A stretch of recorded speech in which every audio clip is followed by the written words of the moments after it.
Good afternoon, everyone. Welcome to the seventh and final episode in our series here for New York State's Cap and Invest program. This is the last webinar in our June series as part of the first phase of stakeholder outreach. At the end of today's webinar, we will, and after answering some questions, we will talk a little bit about the next steps in this process. Before that, for today's webinar, we will be raising again some of the same questions and topics that we're seeking input on, but today with a focus on addressing these issues from the perspective of electricity. Our focus here throughout this June series has been to stimulate thinking amongst stakeholders and to describe the issues that we're soliciting input on. Again, we will save time at the end to address your questions at the end of the presentation. We won't necessarily be able to address all of your questions. This June series has been really just part of the extensive outreach that we plan to do as part of the development of New York economy-wide Cap and Invest program. Our focus really has been to ensure that stakeholders of various backgrounds and perspectives are well positioned to provide us with robust input on these specific topics so we can get the details of the program right. That input can be provided on a website that, again, we will be repeating repeatedly, and that is capandinvest.ny.gov. And on the next slide, Ryan will go over the procedures for today's meeting. Ryan? Thanks, John. Wanted to remind you all that as an attendee, you will not be able to unmute or turn on your video. Attendees will, however, be able to submit questions via the Q&A feature. Select clarifying questions will be answered by panelists. If you're having tech issues and would like help, you can also submit a request via the Q&A feature. We'll do our best to assist you. If you can't hear the presentation, you can configure your audio settings by clicking the arrow in the audio box. This will allow you to change the speaker settings. If you're having connectivity issues, you can also press switch audio to phone, and this will allow you to listen to audio of the webinar through your phone. Today's webinar will also offer live captioning and translation services. You can turn on closed captioning for the presentation at the bottom of the screen. You can also change the language of the captions by pressing the translation to setting. Finally, this webinar is being recorded, and the webinar recording will be posted on the New York State website at capandinvest.ny.gov. Back to you, John. Next slide, please. Thanks very much, Ryan. And thanks to all of you for joining us today. Just like with our previous webinars as part of this series, we do have several staff members here today, both from the DEC, the Department of Environmental Conservation, as well as our colleagues at NYSERDA, the New York State Energy Research and Development Authority.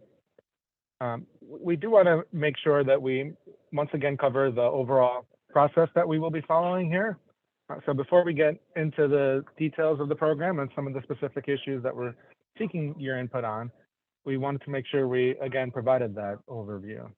Again, we are relatively early in the process of designing the details of this program. So that's why the time is right now to hear input from stakeholders like all of you. We might not get to all of your questions at the end, and we might not have answers for the questions that we do get to. And that's really because we don't necessarily have definitive answers to all of your questions at this stage. That's really intentional. It's by design, because at this stage in the design of the program, we really have not made final decisions. We want to hear from all stakeholders before we finalize program elements.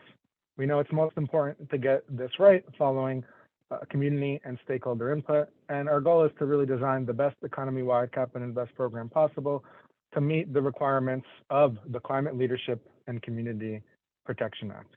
We'll refer to that throughout the course of this presentation as either the Climate Act or the CLCPA. We will come back to this slide at the very end, again, to go through some of the next steps in this process after our June webinar series. Moving on to the next slide. If you want to continue to follow this process, you can sign up to receive email alerts and get on the Climate Act mailing list.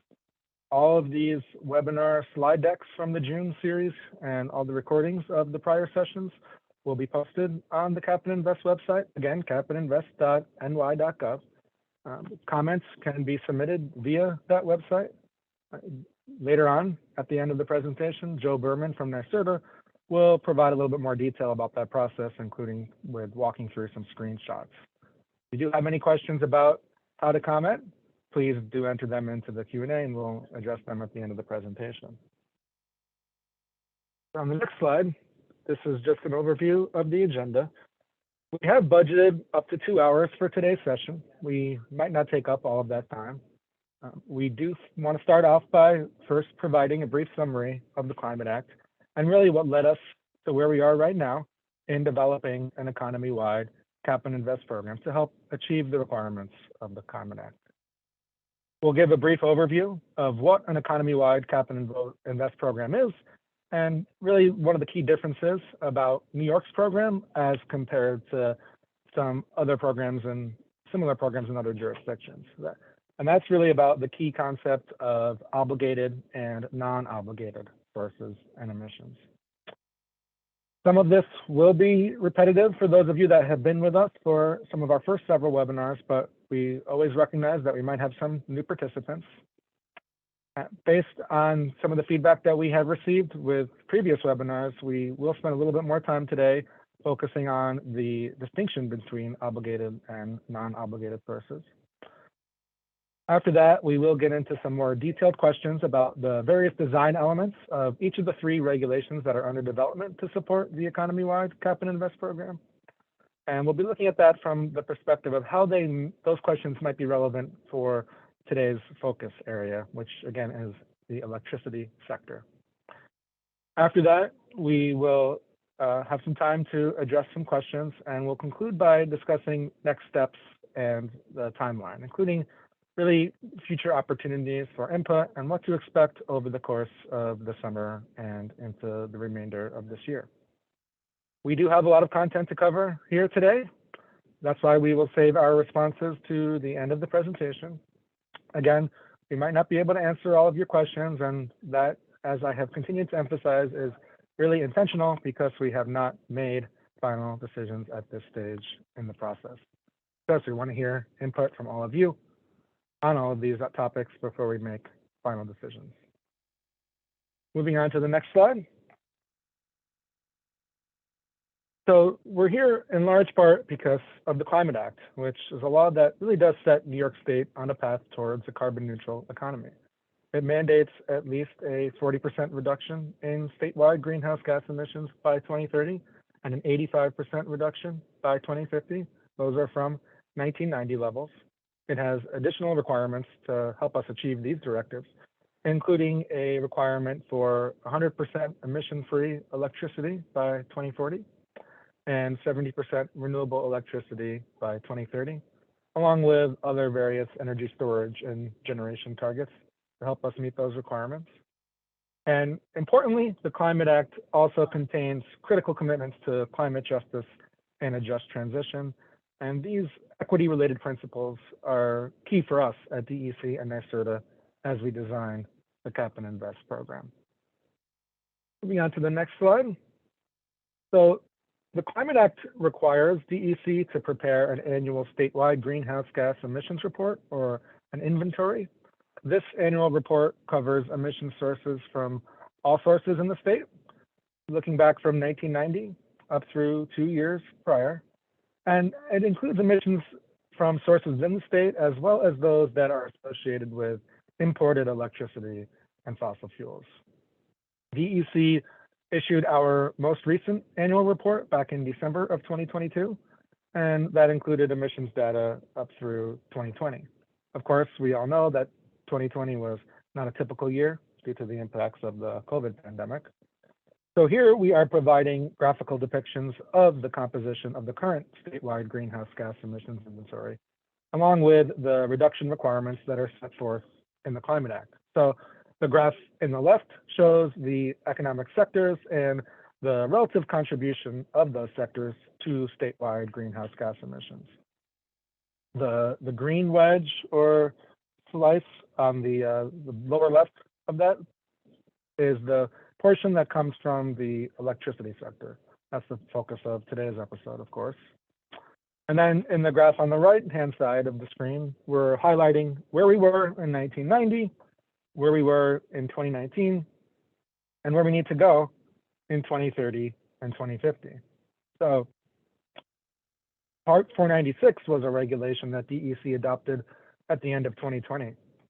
And in that regulation, DEC translated the 40% by 2030 and 85% by 2050 emission reduction requirements into tons of greenhouse gas emissions and carbon dioxide equivalents.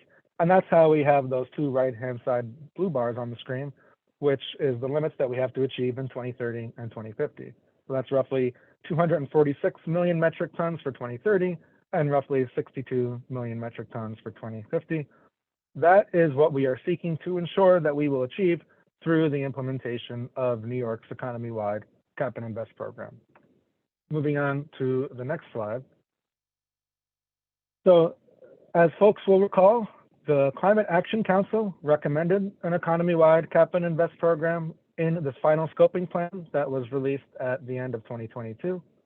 The Climate Action Council recommended the economy-wide cap and invest program as really the most cost-effective means of achieving those Climate Act statewide greenhouse gas emission limits that I just described. Of course, this was after an extensive 3-year process to develop the scoping plan.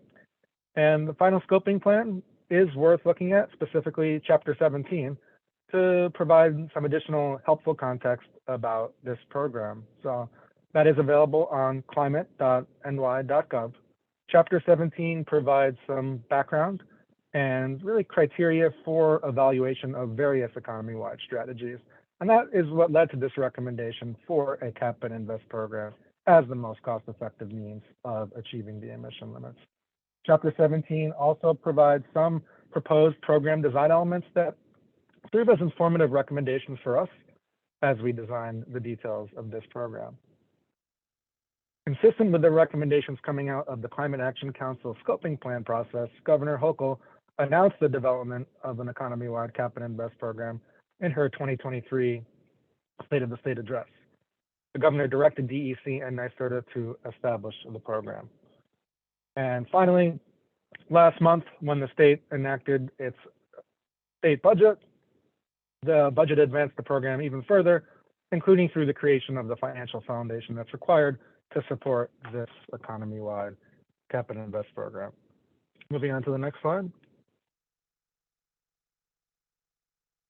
So the governor did lay out several key principles for DEC and NYSERDA as we develop the mechanics and the details of this program. First among these is affordability, and that's why a portion of allowance proceeds will go directly back to New Yorkers, really to help address energy affordability. The Climate Act also requires that at least 35%, with a goal of 40% or more, of clean energy and energy efficiency investments benefit disadvantaged communities. That will remain both a requirement of the law and a key principle for us, along with other program features to help address climate justice. But in addition to affordability and climate justice, other key principles that continue to guide our development of this program include climate leadership, or facilitating the linking of our program with other similar ones in other jurisdictions, creating jobs and preserving economic competitiveness for the state, and ensuring that we continue to fund a sustainable future through the use of proceeds and using those for ambitious clean energy investments. Moving on to the next slide. So to reiterate, a primary purpose of this program is to ensure that the state achieves the statewide greenhouse gas emission limits set forth in the Climate Act.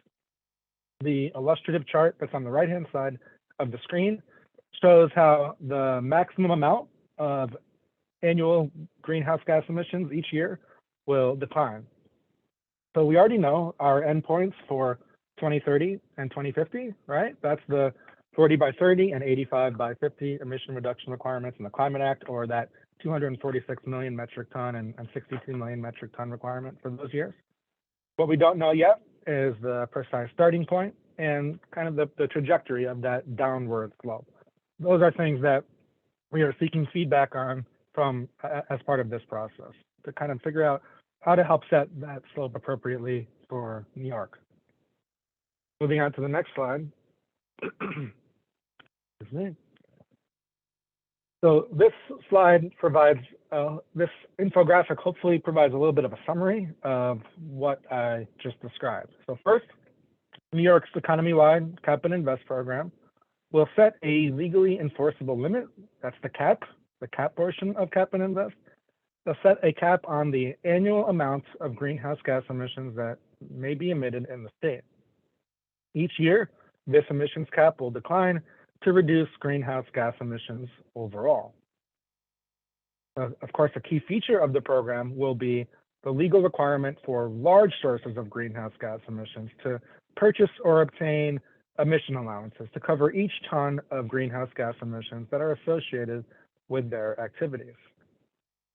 In order to comply with this regulatory program, at the end of a relevant time period, obligated sources will have to provide to DEC emission allowances in a quantity to cover their associated emissions. Emission allowances that are provided to DEC for compliance purposes are permanently retired, meaning they can never again be utilized by a source to cover a ton of emissions. Because the overall amount of emission allowances that are issued by the state is limited or capped, and because it declines each year, that's how we have the legal assurances that greenhouse gas emissions will in fact decrease to meet our statewide requirements. Most of these emission allowances will be sold by the state through auctions, and the resulting proceeds of those auctions of emission allowances will be utilized for multiple purposes. So roughly 1/3 of those future proceeds will go directly back to New Yorkers to address affordability, and roughly 2/3 will go towards projects and actions that reduce emissions. The recently enacted state budget established these funds to further advance this element of the program through the creation of a consumer climate action account, which is really the part that is ensuring that at least 30% of future proceeds are provided directly back to New Yorkers. The budget also called for a climate affordability study process, which will provide recommendations regarding the best way to use these funds and get them back to New Yorkers. The state budget also established the climate investment account, so that's the roughly 2/3 of the remaining funds. That'll be used to support the transition to a less carbon-intensive economy and for actions that are consistent with the scoping plan that the Climate Action Council put out at the end of last year. And finally, really a key principle for us, along with a requirement of the law, is prioritizing frontline disadvantaged communities. We do know that these communities have long suffered from pollution as a result of long-standing environmental injustice.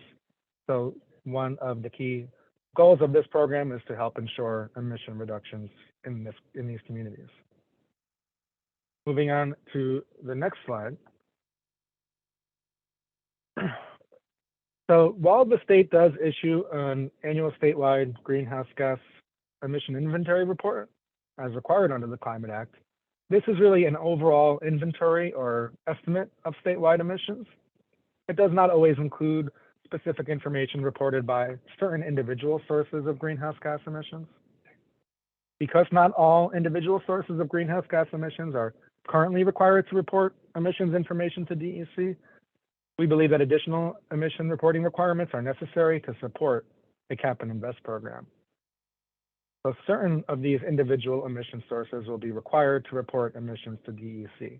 We do expect that the number of these reporting entities will be greater than the number of entities that have an allowance compliance obligation under the cap and invest regulation.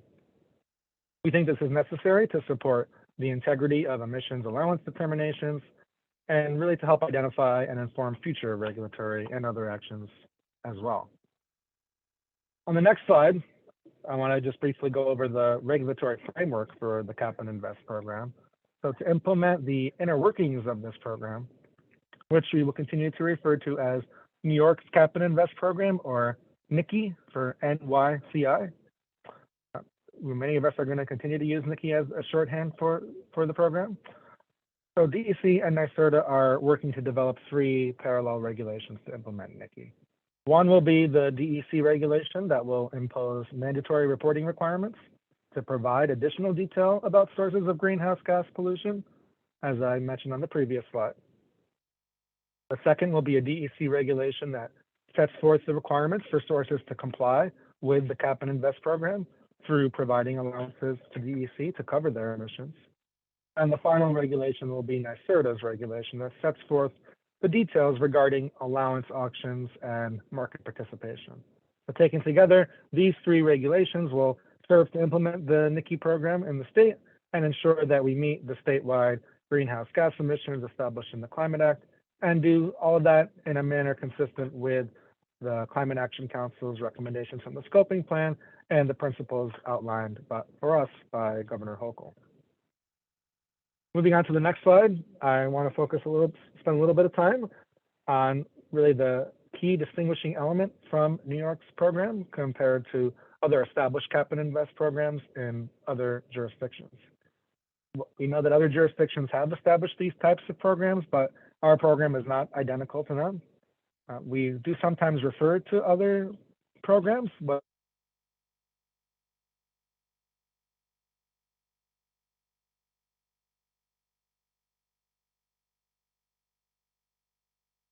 that's dependent on RGGI. But for any of these programs, it's really important to keep in mind that our reference to them is not intended to be exclusive. These are not the only programs that we are considering. But really, one key distinguishing element of the NICI program compared to all of these other programs is that New York's program is really intended to be economy-wide and to cover all statewide greenhouse gas emissions as defined in the Climate Act, as well as in that Part 496 emission limit regulation I mentioned, and in the annual statewide greenhouse gas emission report or inventory. So the primary means or feature that we are considering to ensure that this program is truly economy-wide is the designation of what we are referring to as obligated and non-obligated emissions. This was a concept that was initially proposed back in the final scoping plan in that Chapter 17, but we know that it is a relatively new and complex concept. So we're going to continue to welcome questions or feedback on ways that we can further help to clarify this distinction. But it's important to recognize that under NICI, both emission types, meaning so-called obligated emissions and what we refer to as non-obligated emissions, both of these will be covered by the program. In other words, all emissions must be accounted for under NICI and under the NICI emissions cap.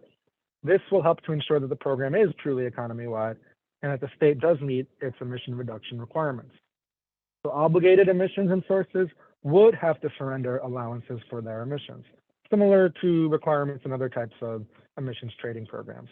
But really, because not every single ton of emissions and every single individual source of greenhouse gas emissions really could possibly or conceivably have a compliance obligation and therefore be considered an obligated source in this manner, we do need a mechanism for addressing non-obligated emissions. So under the NICI program, non-obligated emissions and non-obligated emission sources or sectors would have their emissions calculated and their allowances retired on their behalf by the state.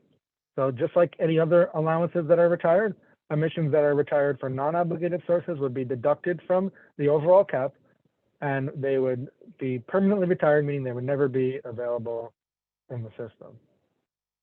Of course, specific to the electric sector, which is the focus for today's webinar, and really as discussed and asked about in other webinars, we are seeking input on one specific question, which is whether electricity sources currently subject to RGGI should be obligated or non-obligated under NICI.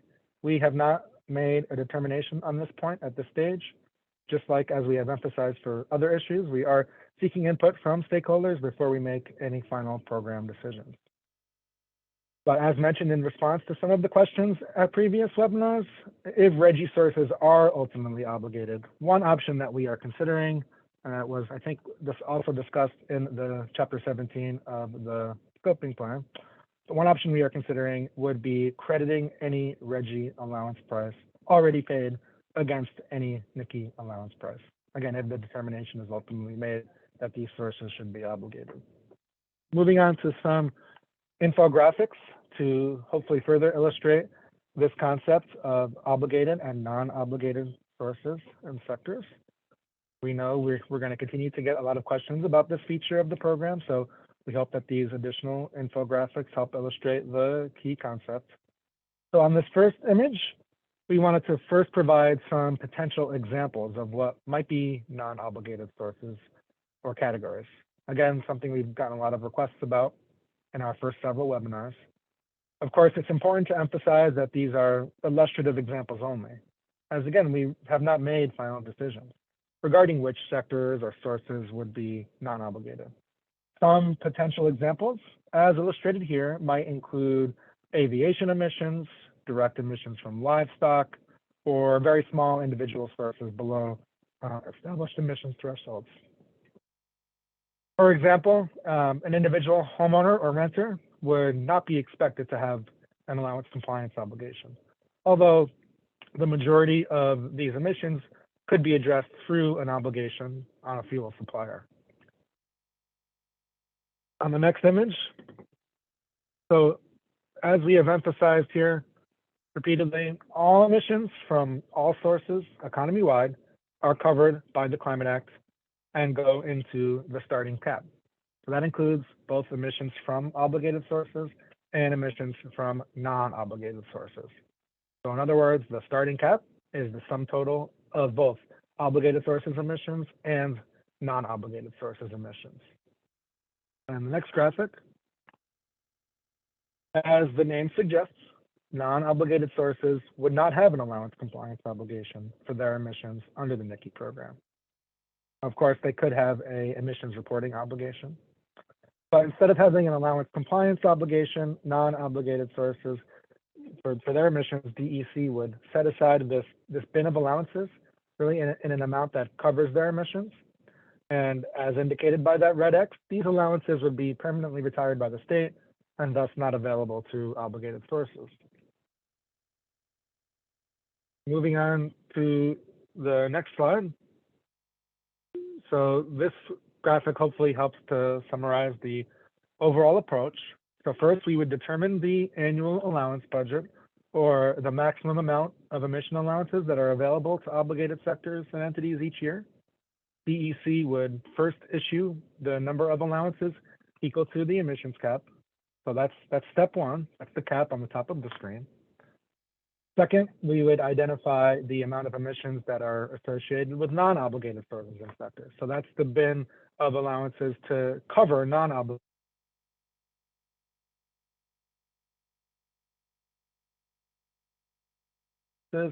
would be permanently retired by DEC and would not be available to obligated sources. Third, after this subtraction and retirement of allowances, only the remaining quantity of allowances, the bin on the bottom left, only that quantity would be available to obligated sources for distribution by auction or otherwise. The exact order of operations and how this process precisely works has not been determined, but this does represent the conceptual approach. We do seek your feedback about this process, particularly on the precise mechanism for step 2 in that process. So that's referring to how we identify the amount of non-obligated emissions. We could estimate the amount of such emissions. We could utilize reported emissions data, or we can incorporate some type of reconciliation or adjustment process, or some combination of these mechanisms. Again, that's something that we do seek your input on. On to the next graphic. So just to sum up on this concept of non-obligated and obligated emissions, non-obligated sources would not have an allowance compliance obligation under NYSERDA. These sources might include aviation, direct emissions from livestock, or emissions from very small sources below an established threshold. But again, we have not made any final determinations, and we do welcome input on these points. We would take allowances to cover these non-obligated sources emissions out of the cap and permanently retire those allowances. Hopefully this helps to further clarify the concept, but again, we do welcome feedback on this point. Finally, shifting gears just a little bit here, on the next slide, another key principle that we will continue to highlight is benefiting disadvantaged communities. So we know that at least 35%, hopefully 40% or more, of investments from this program will go to benefit disadvantaged communities. We do expect this to equate to significant and much needed financial resources for disadvantaged communities, including for various types of pollution reduction strategies that we expect to be born out of the ongoing statewide community air monitoring initiative that's also going on under the Climate Act. But in addition to the investment side of the program, we are also seeking feedback about any additional regulatory mechanisms we should consider on the CAP side of the program, really to help ensure that there are emission reductions in disadvantaged communities. As laid out in the scoping plan, and to help address the key principle of affordability, we do anticipate that NYSERDA will include some amount of emission allowance trading. Again, just as we have seen in RGGI and other jurisdictions' cap and invest programs. But the scoping plan also highlighted potential mechanisms for us to consider, subject to this ongoing stakeholder process, including with environmental justice communities. But other mechanisms that we could consider to ensure that there are emission reductions within disadvantaged communities. So this includes, just for example, potential limits on trading of allowances for sources that are located within disadvantaged communities, or requiring additional allowances for sources that are located within disadvantaged communities. So again, this particular issue is something that we very much welcome your input on as well. So that is the overview. On the next slide, I just want to give a reminder that all of the information that we have presented today, as well as in past webinars, can be reviewed on the website, capandinvest.ny.gov. We will have time at the end to address some of your questions, but we are always taking comments directly through that website. And again, Joe Berman from NYSERDA will describe some of the next steps in the process after today's webinar, as well as the process for providing comments through that website. So with that, I do now want to turn it over to Vlad Gutman-Britton, who's the Assistant Director for Policy and Markets at NYSERDA. Vlad's going to go over some of the considerations related to the auction rulemaking. Vlad? Thanks so much, John. So I appreciate being here with you all today. As John said, I'll talk about some of our questions and considerations regarding the auction structure.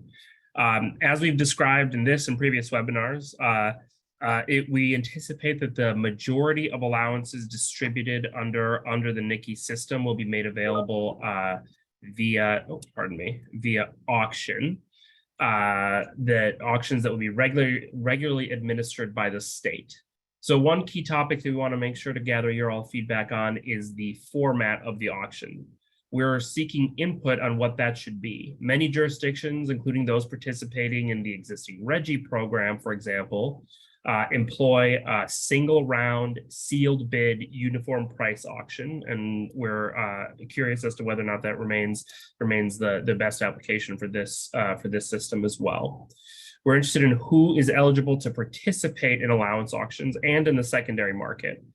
In particular, should participation be limited to obligated entities, or should it be open to market participants without program obligations? In what ways should different types of participants be subject to different types of requirements for auction participation and market participation? We're seeking input on what requirements entities should fulfill to be able to register for participation in auctions. So this could include disclosure of corporate information, contact information for key staff designees, attestation that participants are not going to engage in prohibited activities, provision of financial security for bidding, among other requirements. Input is also sought on whether the auction mechanics should contemplate general provisions around the inclusion of allowances from linked jurisdictions. As John previously said, linkage is potentially contemplated within the NYSERDA framework, and while we may not have a linked system immediately at launch, we'd like feedback on how much the initial rules should reflect the possibility for linkage over time. So that capacity for linkage is one of the core principles outlined by the governor, and traditionally linked jurisdictions jointly administer auction systems, mutually recognize each other as compliance instruments and other such measures. And finally, on this slide, we're interested in input on what auction measures should be considered to uphold market integrity and protect against collusion or other market manipulation. For example, that could include establishing prohibitions against collusion, requiring disclosure of corporate associations, retaining an independent market monitor, as some of the strategies that have been employed in other systems that may be relevant here. In the event that electricity is obligated, how should business entities that own multiple generators be treated in context of these market integrity provisions? On the next slide, I'll talk more generally about market rules that aren't just specific to auctions themselves. So we want to understand how to make sure that we are managing the secondary markets with a high degree of integrity as well, including the purchase and holding of allowances by market participants.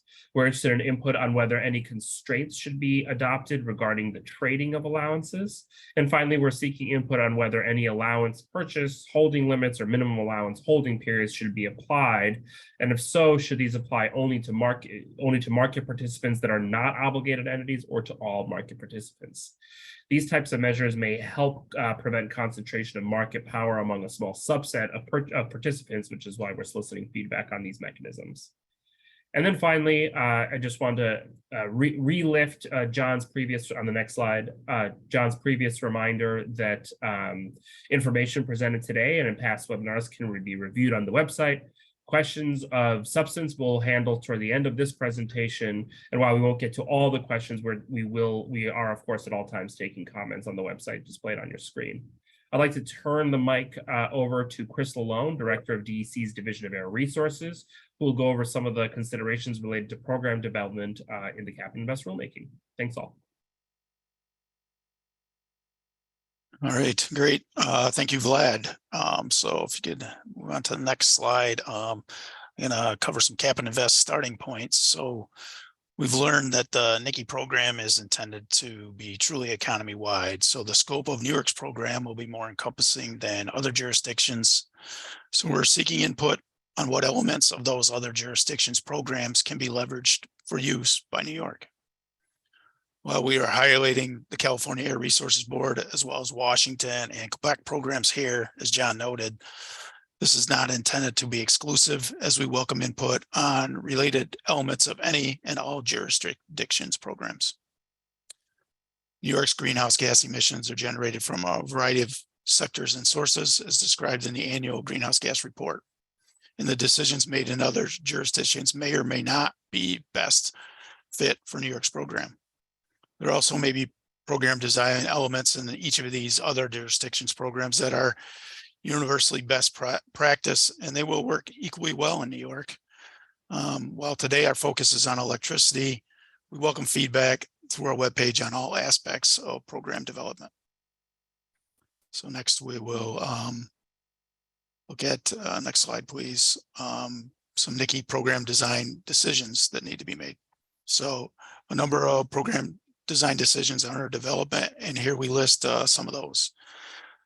I will hit on highlights of each of these that are on the slide, and then myself and other presenters will follow up with in-depth slides on each of these elements later on in the program.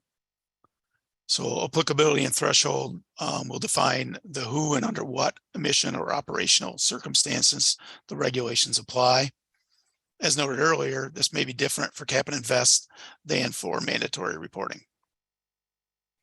Allowance allocation provisions will identify how allowances are created and assigned to accounts, whereas the account provisions will establish the mechanism for how allowances are anticipated to be made available to compliance entities. The cap will establish the number of allowances to cover annual emissions under the program, while the budget will set the number of allowances available for compliance entities. Remember, the cap for the full annual emissions will need to decrease to meet the 2030 and 2050 limits defined in the Climate Act and Part 496. Program stability provisions are mechanisms in which the availability of allowances would change in response to unanticipated events. Compliance and enforcement provisions will describe how and when obligated entities will surrender allowances for their emissions and what happens when they do not comply. And lastly, reporting and verification provisions will establish the emissions reporting and verification requirements of the program. Next slide, please. We'll talk about some cap and invest design elements. A little more on applicability. So applicability will explain which sources may or may not have to obtain and surrender allowances under the cap and invest program. Thresholds established when the program applies, and this may be determined by emissions level or operational criteria. Different applicability and thresholds may apply to different source sectors. Throughout the rest of the presentation, we're going to try to remain focused on considerations related to emissions associated with the electricity generation sector. Certain specific examples will be given, but this is not an indication that these are the only issues we want to hear about from you. Additional considerations about emissions and operational criteria not specifically identified are also welcome. In addition to the general definitions provided here, the state would like feedback on the level to which set applicability of multiple sources. Should it be at the facility level or at every emissions point? Realizing that the facility level could mean an entire building or plant under contiguous common ownership. Thresholds calculated from combustion would include upstream, out-of-state, process, vented, and fugitive emissions. There are other types of thresholds that we may be considered, such as throughput or electricity capacity. We're looking for comment on how best to establish thresholds for all sectors. Next slide.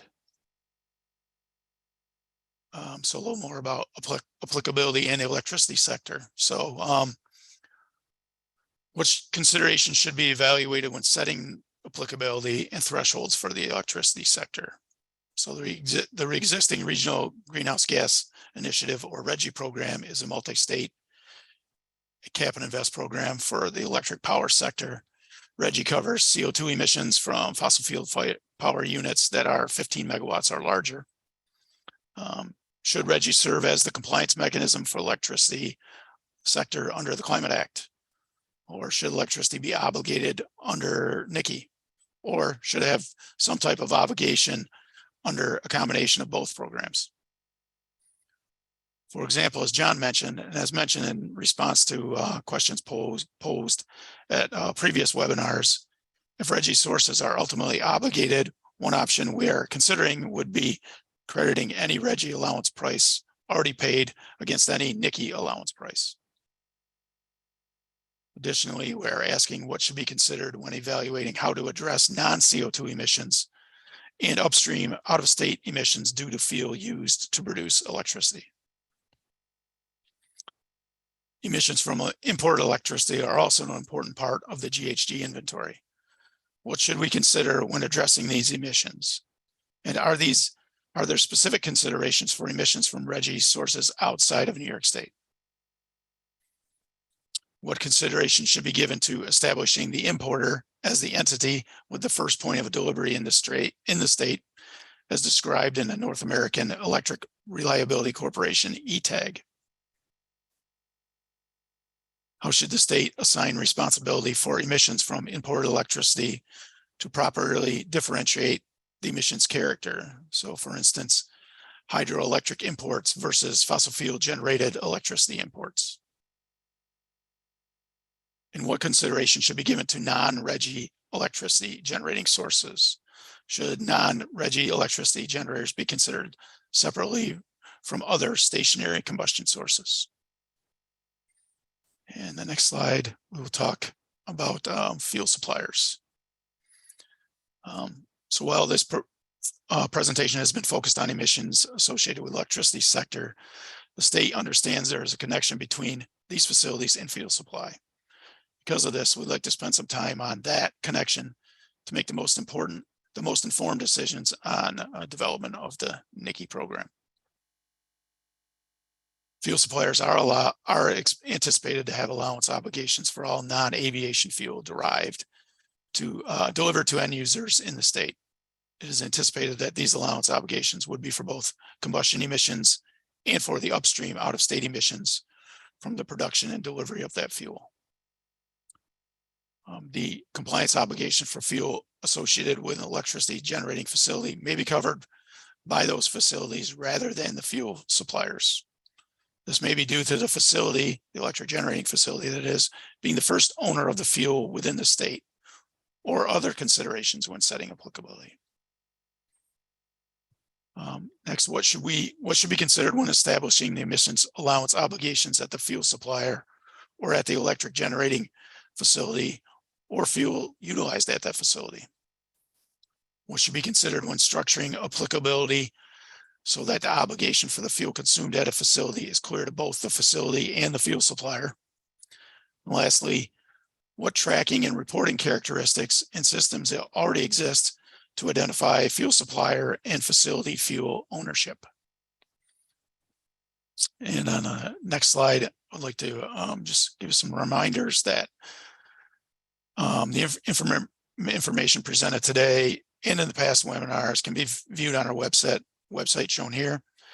Questions of substance are planned to be answered at the end of this presentation. But while we may not be able to get to all the questions, we are taking comments on the website, as noted on the slide. At this time, I'd like to turn it over to Mike Sheehan, who is Director of the Air Quality Planning Bureau in DEC's Division of Air Resources. Mike will describe some of the starting points for consideration and describe some of our key program design decisions. Thank you. I will continue the more detailed discussion started by Chris by first discussing allocation of allowances. Once we have established the compliance obligation or determined applicability and set thresholds, we will need to determine how to allocate allowances under the program. Before an allowance can be turned in for compliance, the allowances must be generated by the state and distributed to the market. We anticipate the primary mechanism for allowance distribution under NICI will be through auction. In addition, set-asides may be established for the distribution of allowances to EITE sources and separate set-asides established to support allowance retirement by the state for non-obligated sources. As explained earlier, and to clarify some questions we received throughout our presentations over the last few weeks, retirement means allowances are permanently deducted and never again available in the marketplace to cover emissions. The total allowances generated by the state in a year is anticipated to equal the cap. What we'd like to hear from you all is, should other methods of allowance distribution be considered under the program? On this next slide, I will discuss the allowance cap. The allowance cap establishes the overall emission limitations of the program and will be designed to align with the Climate Act emission limits in 2030 and 2050. In setting these limitations, we will need to determine the starting year and the starting cap level of the program. The current greenhouse gas inventory is generally published 2 years after the end of the inventory year. 2020 inventory emissions inventory was published in 2022. Should this information be used to set the starting cap at the most recent inventory emissions levels, an average of emissions over multiple years, or should the cap be informed by available data trends or analysis? Which should be considered when setting the starting cap and trajectory to account for emissions from the electricity sector? In determining the cap decline from that starting point to the Climate Act emission limits, should we consider a linear trajectory as shown in an earlier slide, or should reductions be aligned with a step-down period that might reflect the timing of other emission reduction strategies? This next slide will serve as a refresher on non-obligated sources. As mentioned earlier, to ensure this program is truly economy-wide and to ensure achievement of the Climate Act statewide emissions limits, in addition to obligated sectors and the associated requirements mentioned above, the state will need to retire allowances for all non-obligated emission sources and sectors. Ensuring that these emissions are estimated accurately is important.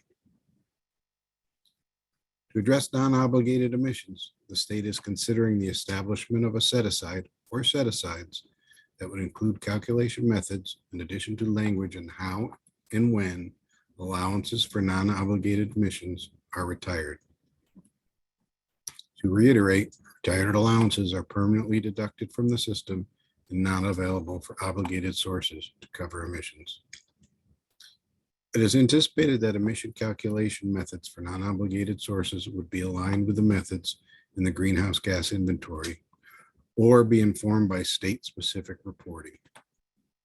The set-asides may need to be established well in advance of actual activity data information used to calculate emissions based on the best available inventory data. To better inform the creation of the set-aside, we are looking for feedback on how the set-aside should be designed, whether there should be mechanisms to adjust the number of allowances based on annual data, and what data should inform these adjustments. In addition, if non-obligated emissions are larger or smaller than the set-aside in any year or series of years, where should additional allowances come from or flow to, if at all? Lastly, what considerations should there be on timing the retirement of non-obligated emissions compared to the compliance deadline for obligated emission sources? On this slide, we will look again at the term budget. Next, as noted earlier in the presentation, the allowance budget set the number of allowances available for compliance entities.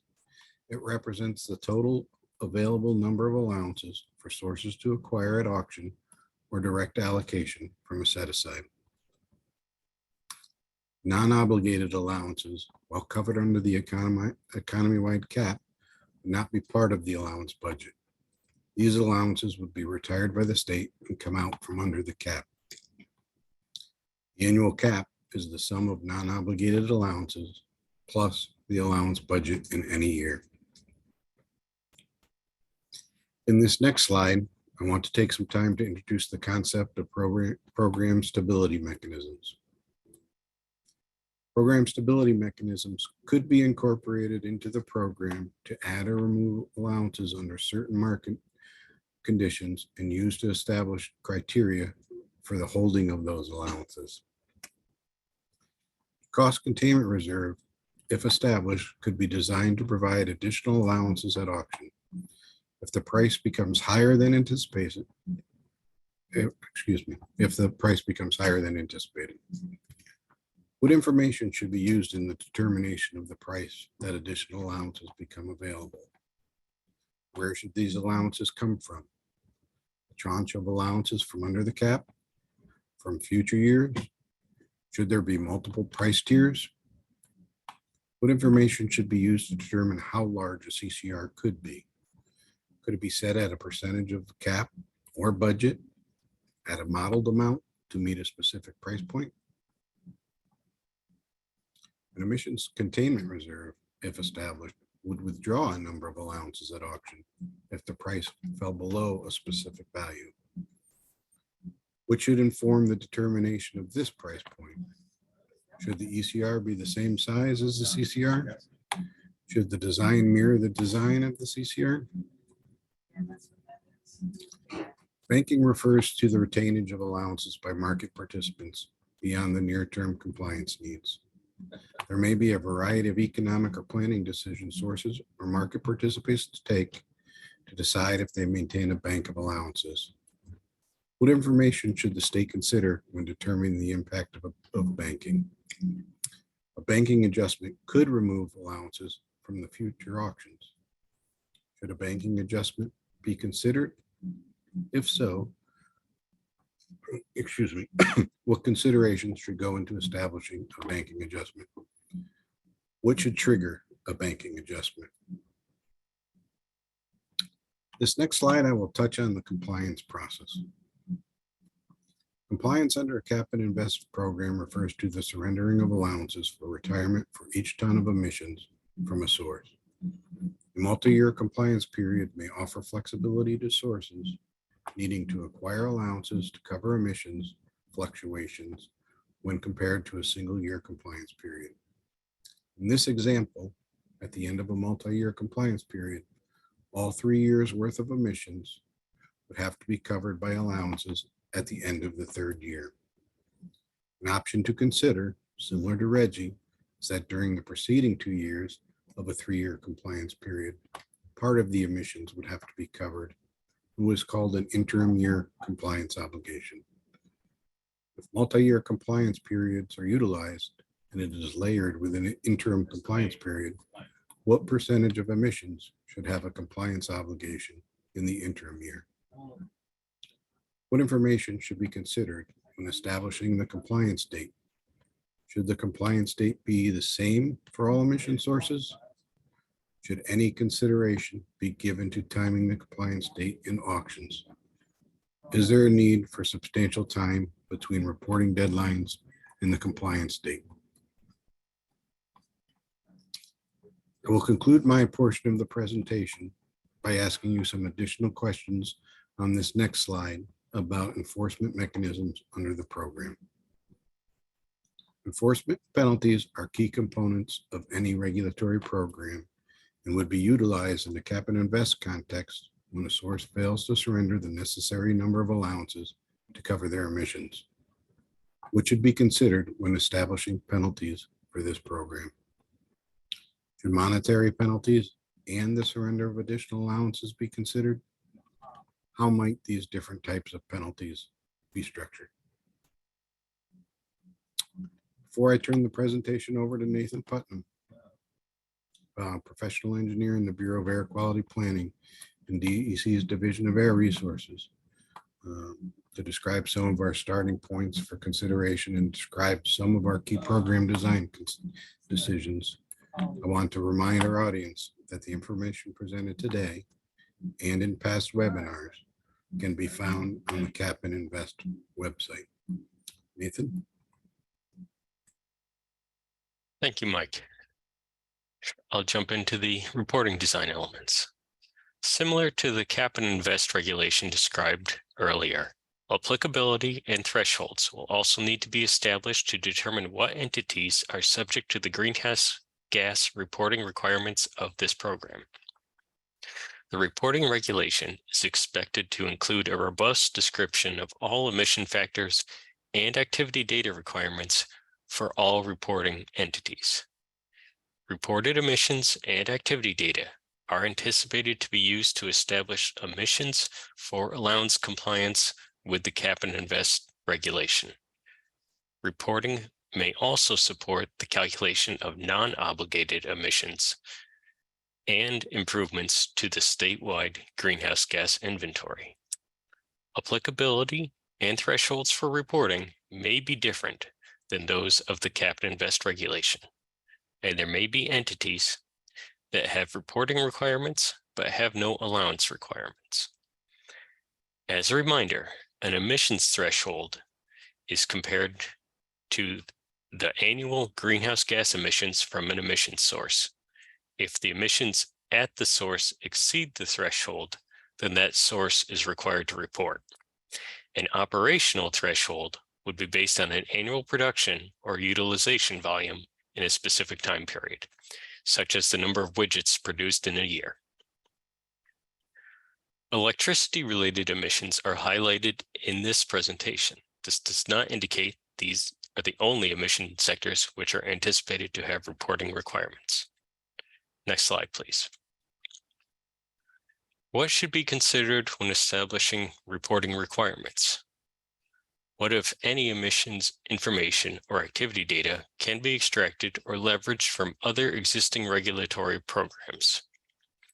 What should the state consider when evaluating whether to develop plain language requirements within this regulation compared to incorporating by reference another program's reporting requirements? What should be considered when determining fuel supplier reporting requirements to inform electricity generating facility emissions calculations? What should be considered when establishing how often sources report emissions and whether all sources have the same reporting schedule? Third-party verification of emissions reports and activity data may be required for most or all sources. What should be considered when setting verification requirements? How might thresholds or compliance with the cap and invest regulation be used to determine verification requirements? How often should emissions reports and activity data be verified? What consideration should inform the establishment of verification timing? And what steps should be taken to ensure emissions verifiers understand the requirements of the NICI program and have the capacity to responsibly verify emissions? Should verification training be provided, or is an application for accreditation sufficient mechanism to indicate verifiers understand this program's requirements? What specific considerations should inform the timing of verification for emission sources in the electricity sector? Next slide, please. How should electricity generating facilities with units that report to RGGI report emissions and fuel consumption for the NICI program? Under existing cap and invest programs, electricity generators typically report certain data aligned with EPA requirements under 40 CFR Part 75 and Part 98. What consideration should be given to utilizing data from one or more of the existing reporting programs to support the New York greenhouse gas reporting requirements? Upstream out-of-state emissions are anticipated to be identified through fuel utilization reporting at the facility level. How should considerations of potential differences between RGGI source unit fuel utilization and facility fuel utilization be incorporated into the reporting requirements? What considerations should be incorporated into the reporting regulation to allow fuel suppliers to identify fuel delivered to RGGI sources? How should the reporting regulation incorporate facility identification of its fuel supplier? What should be considered when evaluating reporting requirements for imported power? Should North American Electric Reliability Corporation e-tags be used to identify facility-specific information? What considerations should be used to evaluate if reporting emissions at a regional emission rate is appropriate? Are there other importer identification systems which should be considered when developing reporting requirements?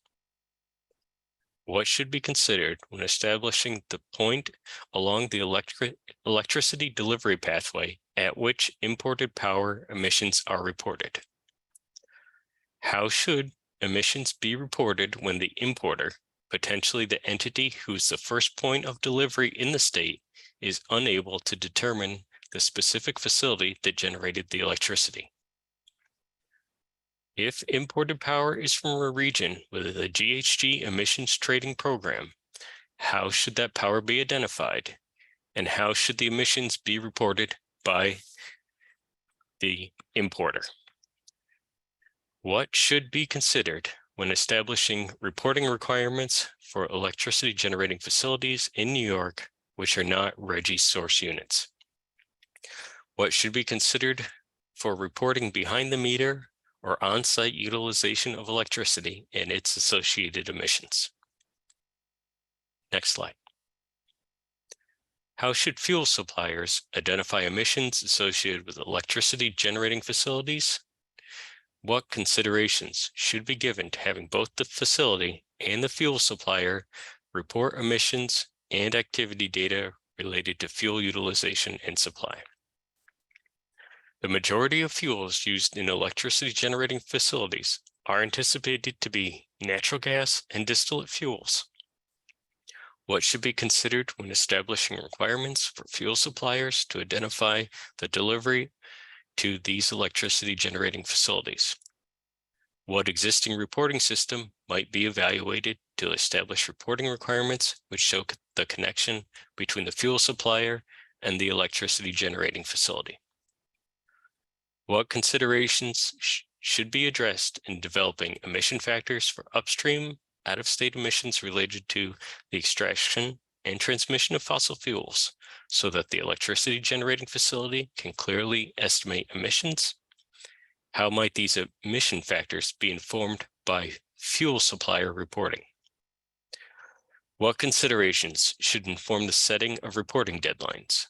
What amount of time should be given to reporting deadlines to allow informed decisions about allowance compliance?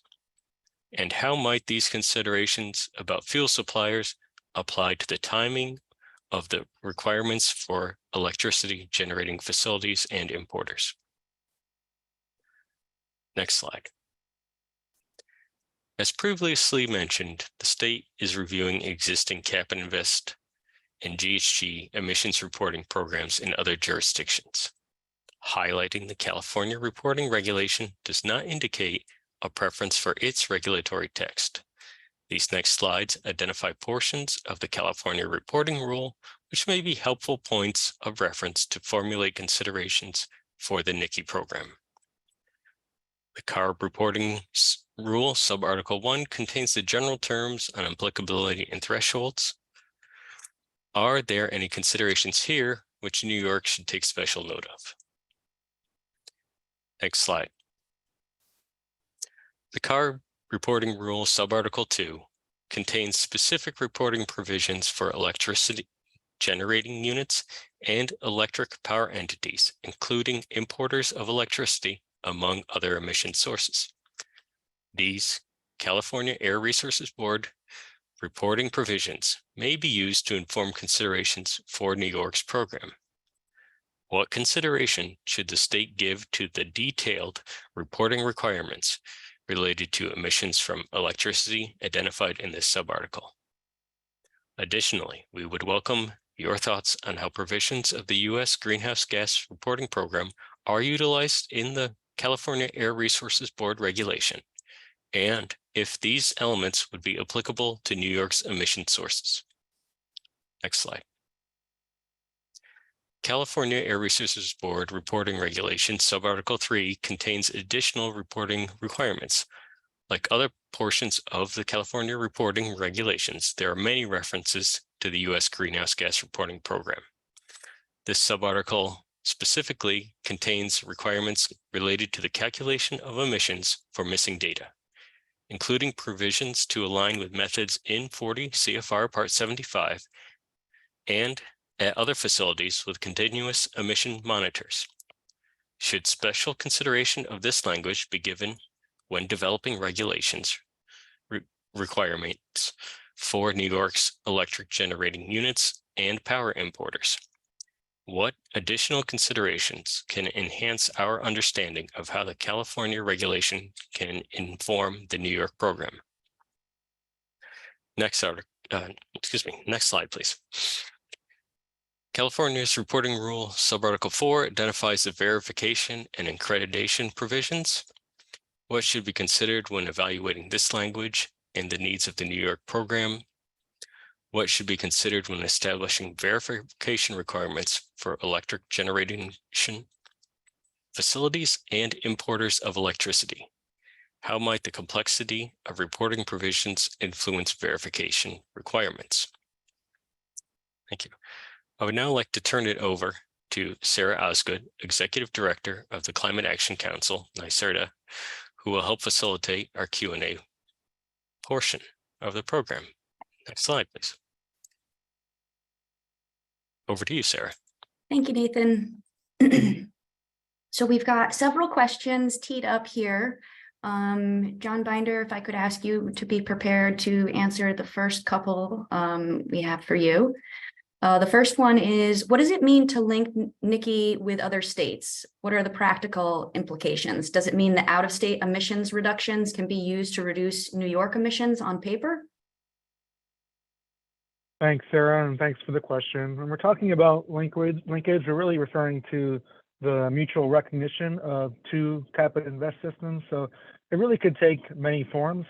Some examples might include accepting the other jurisdictions' allowances as a compliance instrument in New York, or vice versa, maybe joint administration of auctions or other components. So the form of linkage and what jurisdictions we would link with is not been determined, but we're definitely seeking comments and input on linkage generally. And really, as I emphasized in the beginning, it's going to remain a principle for us to try to make sure that we design the program that facilitates the potential for some type of future linking.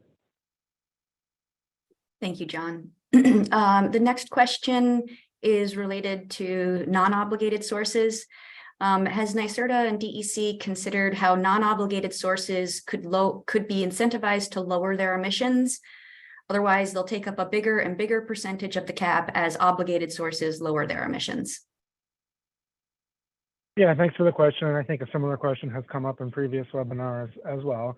I think it's important to recognize that while the NICI program is one of the key programs to ensure that we achieve the emission limits under the Climate Act, it's not the only program that we will be implementing under the Climate Act. So the scoping plan does provide a series of recommendations to address greenhouse gas emissions, series of recommendations that go beyond just the NICI program, and they will help to further address emissions from some non-obligated sources. We also expect that proceeds from New York's Cap and Invest program will be invested to help further reduce greenhouse gas emissions, including from sources in non-obligated sectors. Great, thank you. And final question we have for you currently, is DEC considering making large grid load consumers, for example, cryptocurrency or other server farms, obligated sources? And if so, how would the program account for that to relieve the upstream source, either the fuel supplier or the generating facility, of the responsibility for those emissions? Yeah, this is definitely something that we're seeking input on in terms of whether large grid load consumers, whether that's cryptocurrency mining or other types of operations that might have large demand. We seek input on whether those should be obligated sources, and really, if they are, how do we set those obligations? What are the thresholds? And how do we account for any upstream emissions that might be associated with, as the questioner is suggesting, the fuel supplier, right? So definitely something that we welcome your input on. Thank you, John. We've got several questions teed up for Chris Lalonde. The first one is, if RGGI sources are unobligated sources, would that mean imported power would be obligated in NICI, or would imported power not be regulated at all? So the topic of imported power is obviously something we're still seeking input on. I think, as we noted in so if and how we would obligate imported power is really something that we're looking for more input from the public on. Great. And next question, can you speak more to how RGGI is anticipated to interact with NICI and what considerations DEC is thinking about in relation to this? Sure. So we're seeking input on whether, electricity sources currently subject to RGGI should be obligated or not obligated under NICI. We haven't made a determination on this at this point. And as we've emphasized, we're still seeking input from stakeholders prior to make any final program decision. We did mention, I think, in previous webinars and again today, that if RGGI sources are ultimately obligated, one option we're considering is, would we be crediting any RGGI allowance price already paid against any NICI allowance price that has to be paid? Great, thank you, Chris. Next question we have is for Michael Sheehan. Mike, the question is, could you describe what you consider the secondary market? Many feel this covers swaps and futures that are regulated by the Commodity Futures Trading Commission, or CFTC. Sure, thanks, Sarah. When we refer to the secondary market, we're seeking to differentiate the trading of allowances after initial distribution, either through auction or an allocation from a set-aside. The secondary market, as we refer to it, refers to entities trading amongst themselves with other market participants. We're not referring to those as derivatives. Great, thank you. And it looks like we've got one more question for John Binder. During the last webinar on Cap and Invest analysis inputs and methods, there was a discussion on the use of IPM to evaluate the electric sector. Why isn't this part of the electricity focus? There are links between that analysis and the proposed regulations that should be addressed.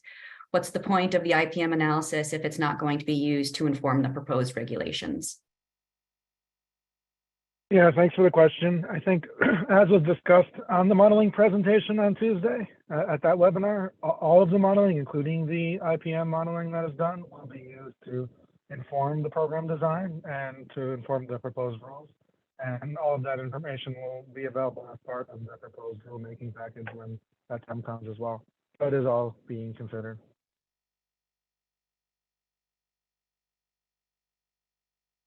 Thank you, John. And let me just check to see if we've got additional questions here.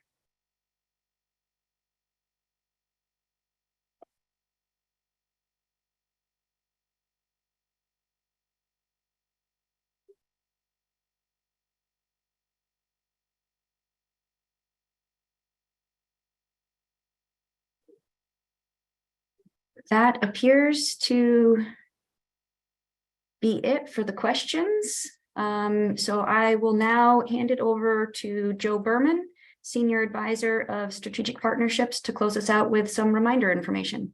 Joe, over to you. All right. Thanks so much, Sarah. So good afternoon, everyone. As Sarah said, my name is Joe Berman, and I'm the Senior Advisor for Strategic Partnerships for NYSERDA. So this brings us to the end of what we wanted to present here today. We shared this timeline at the top of the webinar, but wanted to show it again as a reminder of the process before us. This was the 7th and final in this series of webinars to outline potential elements of New York's Cap and Invest program and identify specific areas where stakeholder feedback would be especially valuable. While today is the end of our June webinar series, this is not the end of your ability to provide input. So throughout the summer, the DEC and NYSERDA teams will be continually evaluating input received as part of this process as we progress in developing the details of the NICI program. We're planning 2 rounds of pre-proposal outreach. So input received in this first phase of outreach and engagement will be used to inform development of a draft regulatory proposal. We will then seek a second round of feedback prior to formally issuing the draft regulatory proposal for formal public input. We expect to be able to provide more details regarding program development in the second phase of stakeholder engagement, which we expect to hold later this year. So by signing up to the mailing list at climate.ny.gov or by visiting capandinvest.ny.gov, you will receive updates about when and how that second round will occur. So in the meantime, we'd also like to engage more directly with several key groups that are critical to this program and its success, such as business and industry, environmental and climate justice, labor, and other stakeholder groups. For example, following this June webinar series, we plan to organize an equity-focused roundtable regarding NICI sometime in July. We're also aware of learning sessions that we expect will be held by various third-party organizations over the course of the summer. And while these events are not being hosted by DEC and NYSERDA, we will be following these sessions closely as they'll provide additional opportunities to hear from policy experts and representatives of other jurisdictions with similar programs. So after the 2 rounds of pre-proposal outreach, along with all the other efforts and discussions over the course of this year, the formal public comment period will include public hearings and additional opportunities for stakeholder input. Final regulations would address the formal public comments. Following finalization of the regulations, mandatory reporting, compliance, and allowance auctions would begin. If you could advance the slide, please. So in terms of providing online feedback, it's been said many times before, but I really just wanted to reiterate, we encourage you to provide feedback to inform the regulations development process, and you can do so by heading over to capandinvest.ny.gov and look for the Submit Comments button. We are accepting comments at any time, but would really appreciate feedback on this initial set of questions by July 1st so that the team can evaluate the feedback when developing the next phase of pre-proposal materials. As a reminder, details for future webinars and recordings of past webinars can be found on the meetings and events page of the Cap and Invest website. Slide, please. So we want to take a minute to walk you through the process of submitting comments through the Cap and Invest website. Here is a screenshot of the Cap and Invest website. To submit comments and review the questions posed by NYSERDA and DEC, please click on Cap and Invest Rule at the top of the page. There you'll find information on the Cap and Invest rulemaking process, and about halfway down the page is the Submit Comments button. Also on the page is a PDF commenting form that you can download. This form has fillable fields organized by the major topic headings for which we're seeking feedback. You can use this form to help organize your comments. The Submit Comments button and the PDF commenting form are available on every page of the Cap and Invest website. To submit comments, click on the Submit Comments button and you'll be directed to the comment management platform where you can directly enter comments or upload attachments that contain your comments. Slide, please. Further down on the same page, you will find a group of high-level question topics in dark blue boxes as shown here in the image on the left. Clicking on the plus sign button in the bottom right corner of the box will expand the box as shown in the image on the right to provide you with a list of questions we are seeking your feedback on. In order to aid you in developing your comments, we're compiling a comprehensive list of all the questions posed on the website, the presentation slides, and verbally during our webinar series. This will be posted to the website soon and updated as the series progresses. Slide, please. You can also submit written feedback to the mailing address on the screen. You can send that to the Bureau of Air Quality Planning, New York State DEC, Division of Air Resources, 625 Broadway, Albany, New York, 12233. Slide, please. This concludes today's webinar. Thank you again for joining us for this event, and we hope to see you again for future New York Cap and Invest program related activities. Thank you so much.